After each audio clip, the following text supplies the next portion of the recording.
Hello guys, and today we have the last episode of the news about the Christmas boxes, and basically we have many buffs to the Christmas boxes tanks. We now also knew that those tanks here, as you can see, the Charmurat, the Object Crust and the Object 265 will not be in boxes because they got just added to the game to the testing, so Wargaming doesn't have time to improve them and change anything about them, so they won't be in boxes. So now we exactly know what the tanks will be for the boxes, and also all of them got buffed pretty significantly, so that's another good thing. The first tank is the Chrysler MTC, but this tank won't be in the boxes. I think that it can be for just gold. I will cover the statistic of this tank at the end of the video, but it won't be a really interesting tank. Now let's take a look at the most interesting tank, I think, which is the Chinese tier 9 medium tank with the rocket boosters. I covered this tank in the last video, but as we can see here, this tank got many changes. The reload time got buffed pretty significantly because it now reloads under 12 seconds, so over 1 second buff to reload speed, and that means that we have now over 2200 DPM. Still,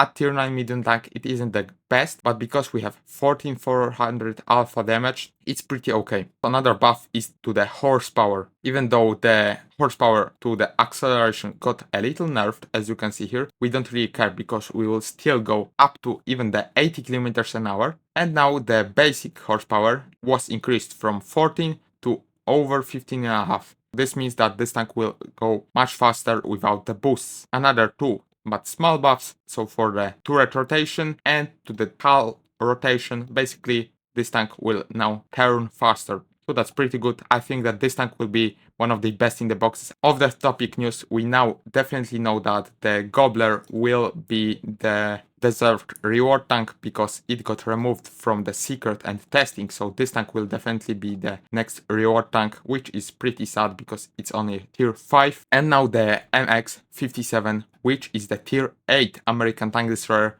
the worst tank in boxes right now. It was the worst before the buff, and the buff, as you can see here, isn't significant. Aim time got lowered by 200ths of a second, but it's still pretty long, almost now 29 seconds.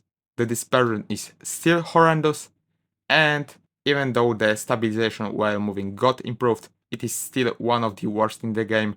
I think that this tank will be the black sheep of the boxes. If you will get this tank from boxes, I really feel sorry for you. It's slow, it has bad gun, pretty weak armor. It's definitely the worst tank in the boxes. But on the brighter side, the Contradictious, so the premium tank from the new line that will be in the game, the double-barreled British tanks, got buffed, although only two things got buffed. So the DPM, we now reload one gun, not 11.5 seconds, but 10.5 seconds, so 1 second faster, and the penetration got boosted by 7mm on standard shells, so now 225. I mean, it's not a huge buff, but definitely this tank will be better, and I think overall this tank will be a good pickup to get. Now onto the next tank, the VZ68 Squall. So the Czech light tank, the only thing that got buffed basically is the speed, and as we can see, it didn't get buffed by much. It is still one of the slower light tanks at tier 8, I think the slowest. The gun, I think the gun and armor will definitely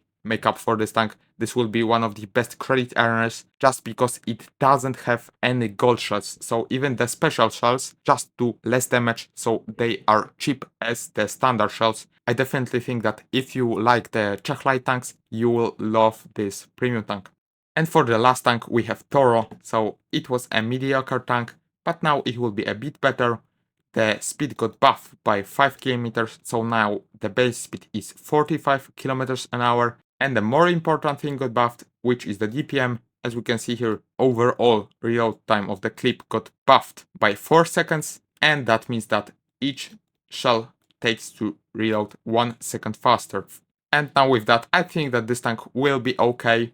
Overall, now the boxes are looking pretty good, except this stinker of a tank. I think that the Chinese tank and maybe the Czech tank will be the best pickups. I definitely now feel more excited about the boxes, and now it will be more interesting to see how those tanks will perform in battle. And now for the Chrysler medium tank, it will be just another American generic tank.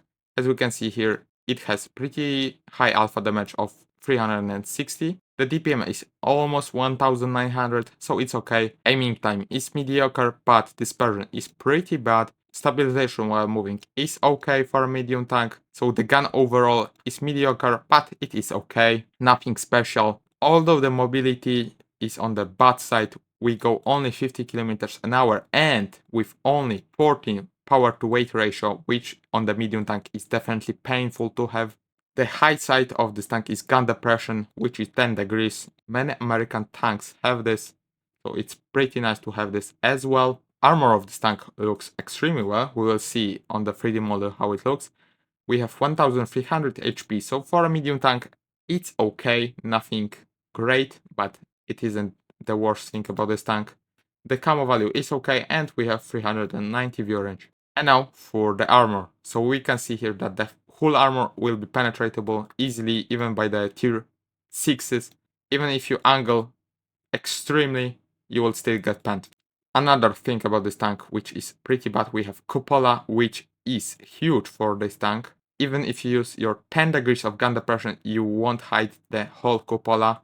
But because this tank is extremely small, as we can see here, sometimes people will just miss it. The turret is pretty well armored. Even if you use gold with 250mm of penetration, it will bounce most of the time. But we can see a weak spot here, and that is next to the gun mantlet up on the high end of the turret. If you use your gun depression, it will be basically impenetrable. Even though it looks pretty mediocre, I think will be okay to play with, maybe even fun for some people. So that's the end for the video. Thank you for watching. If you want to see me do anything else, just leave a comment. I will try and do that. And see you next time.